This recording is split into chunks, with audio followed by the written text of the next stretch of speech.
I'm Trey Guillotine, and I'm finally talking about some good things that DC has done. Let's geek out.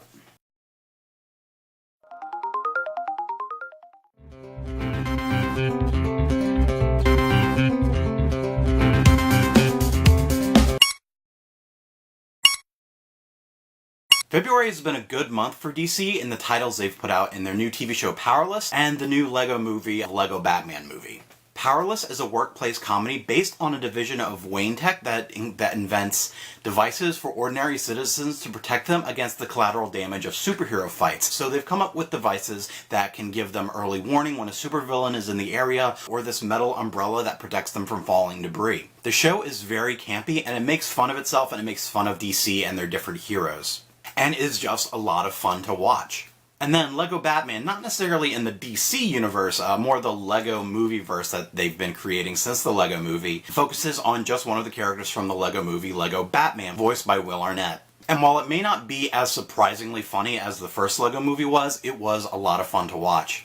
And the entire movie spends time making fun of itself, making fun of Batman, making fun of DC. I think one of my favorite parts of Lego Batman was the mock-up posters and trailers they did for the past Batman adventures, for the past Batman TV shows and the movies, and just kind of commenting on them. That was just really funny. I really want to get the posters that they have. That's basically just the posters of the previous Batman movies, but in Lego form. But as funny as it was, it also touched on a lot of really relevant issues for Batman, like why he fights, what his motivations are, what the motivations are of the Joker, why they fight each other, do they really need each other? Does the presence of Batman create these characters, and they need each other and they need to thrive off of each other as they fight in Gotham City? And it also has a big focus on the Bat family, which has always been one of my favorite parts of DC. Which has always been one of my favorite parts of Batman, is seeing him working together with his various sidekicks, like all of the different Robins or all of the different Batgirls, or even some of the villains like Catwoman. The reason I talk about these shows and why I think it's been a good month for DC is because these shows, for the first time in a long time, I've actually enjoyed watching something from DC, and that hasn't happened for a while. The last DC TV show I liked was Constantine, and that was unfortunately canceled. The last movie I liked was Batman: The Dark Knight Rises. So it's very refreshing to finally have something to watch of DC that I really, really enjoyed seeing. In the past, I've been very critical about DC Entertainment and how they handle their TV shows and their movies. Of the many critiques I've had of DC's movies and TV shows, one of the big ones has been that they try to make everything they put out just like Batman, in that they're dark and brooding and forlorn superheroes. Now, that's not even one of the best parts of Batman, in my opinion. Like I said, my favorite part of Batman is him interacting and fighting alongside the Bat family. But for some reason, DC themselves seems to think that the best part of Batman is the dark and brooding, and I can understand them wanting to make everything they make like Batman, because Batman is kind of their golden child. It's one of the most popular superheroes today.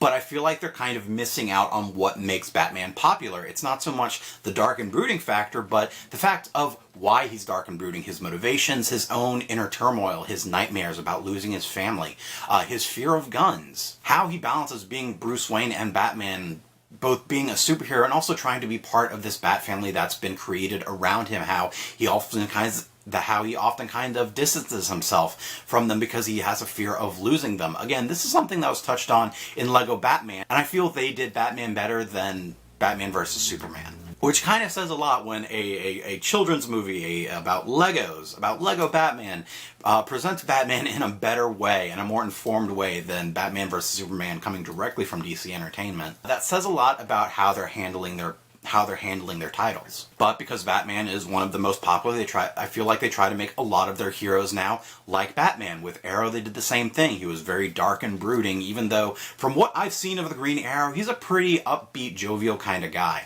And then they did the same thing with Superman, with Man of Steel and Batman vs. Superman, Dawn of Justice. It was a very dark and kind of depressing and downbeat story. Fortunately, the trailer for Justice League doesn't look like it's going to be too dark or brooding. The trailer for Justice League that they showed at Comic-Con was actually a lot of fun.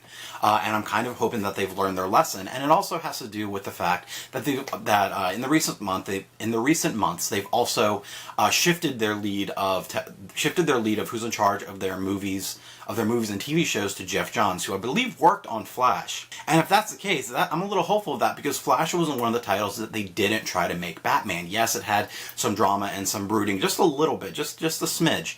But overall, it was the Flash. It was a very upbeat kind of character. It was a very upbeat kind of world, and I liked that.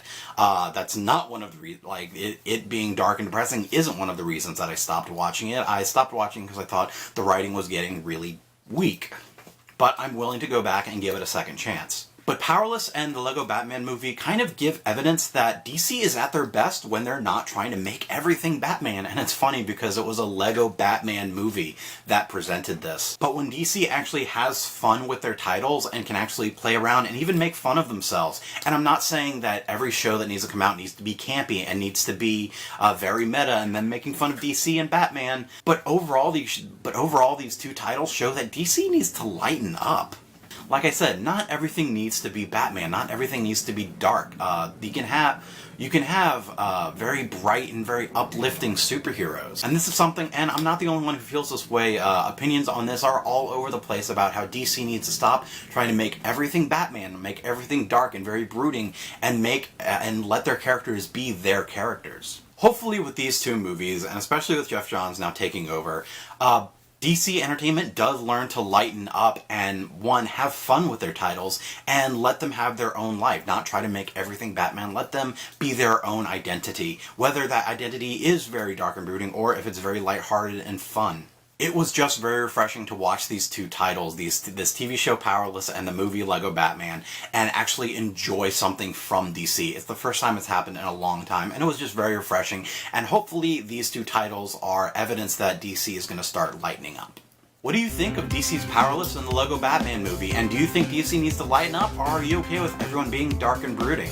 Let me know in the comments and follow me on all the internets. If you like this video, give it a thumbs up and share it around so others can join in the conversation. And check out my Patreon if you want to support more of my future content. Check out templeofgeek.com, the one stop for all things geek. And subscribe to my channel so we can geek out some more. Thanks for watching and have fun.